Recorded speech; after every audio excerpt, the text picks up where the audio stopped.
یہ سارے ممالک حدیث میں موجود ہے کہ مسلمانوں کے ہاتھوں سے نکل جائیں گے جنہیں یہودی گریٹر اسرائیل میں شامل کرتے ہیں۔ شام سارا، عراق سارا، مصر کا ڈیلٹا جتنا علاقہ زرخیز ہے اس کا جو بھی اچھا علاقہ ہے سارا، شمالی حجاز کا علاقہ سارا، یہاں تک کہ حدیث میں تو آتا ہے کہ مدینے کے دروازوں تک پہنچ جائیں گے لیکن مدینے میں داخل نہیں ہو سکیں گے، اللہ تعالیٰ خصوصی حفاظت فرمائے گا۔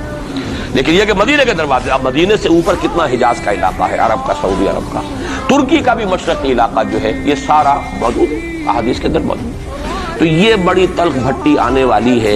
یہ کیوں ہے سزا؟ سزا اس لیے ہے کہ ہم نے اسلام سے بے وفائی کی، سیدھی بات ہے۔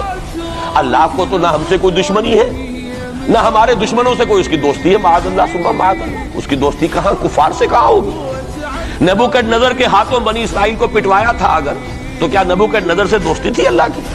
اور کیا اسرائیلیوں سے اور یہودیوں سے کوئی دشمنی تھی؟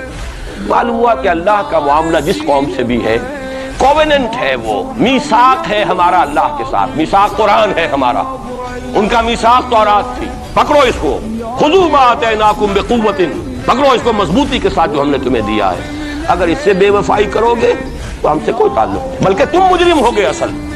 باقی لوگوں کے پاس تو کتاب ہے نہیں، شریعت ہے نہیں، دین ہے نہیں، ان کو تو پہنچانا تمہارے ذمہ تھا، تم تو ان کو کیا پہنچاتے، خود اس سے بے وفائی کر بیٹھے ہو، لہذا ساری دنیا کی گمراہی کی ذمہ داری بھی تمہارے کندھوں پر ہے۔ یہ ہے وہ جرم جس کی بنا پر سزا ملے گی، سزا کے مستحق ہیں ہم، اور ہم میں سب سے بڑھ کر عرب ہیں جن کی مادری زبان عربی ہے، جن کو صرف نحو پڑھنے کی ضرورت نہیں قرآن سمجھنے کے لیے، وہ تو از دل خیزت بر دل ریزت، براہ راست کمیونیکیشن قرآن سے ہو رہی ہے۔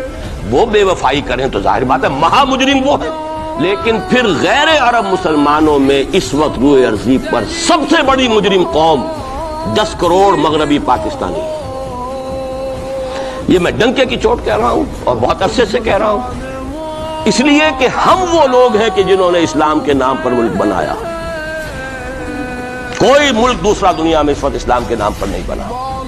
ہم وہ لوگ ہیں پاکستان بنانے کے لیے لاکھوں جانیں مسلمانوں کی کلمہ گوؤں کی گئیں اور ہزاروں عصمتیں لوٹی، اور نہ معلوم کتنی مسلمان لڑکیاں اور عورتیں جو ہے رہ گئی پھر بھی ہمیشہ ہی سکھوں کے پاس، اور وہ آئی نہیں پاکستان اس اسلام کے نام پر۔ اور کیا کیا ہے ہم نے؟ 46 برس ہو گئے، اس کہاں اسلام ہوا؟ لہذا اس سے بڑی مجرم قوم عربوں کے بعد ہم یہ کہہ سکتے ہیں ہمارا عام آدمی قرآن نہیں پڑھتا، قرآن جانتا نہیں، ٹھیک ہے، اپلی ہے کچھ نہ کچھ، اس اعتبار سے ان کے بعد نمبر ہمارا ہے، لیکن باقی پوری دنیا کے مسلمانوں سے بڑھ کر مجرم